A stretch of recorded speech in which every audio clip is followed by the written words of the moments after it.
মনা এখানে কি করছো তুমি? চিপ বার করছো?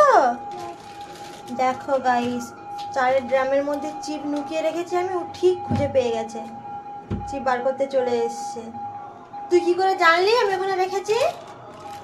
হ্যাঁ, কি করে জানলি বল? অবস্থা দেখো, চালের ড্রামের মধ্যে চিপ ঢুকিয়ে রেখেছি, ঠিক বার করতে চলে এসছে। পেয়ে গেছো? খাও আর কি, কোনো জিনিস লুকিয়ে রাখা যাবে না, ঠিক দেখতে পেয়ে যাবে। আর নেই, আর নেই, আরো আছে। আর নেই, ওটাই খাও, ওটা খাও, আর নেই চিপ।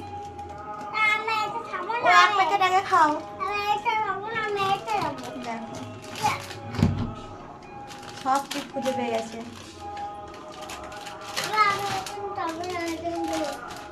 ঠিক আছে, খাও।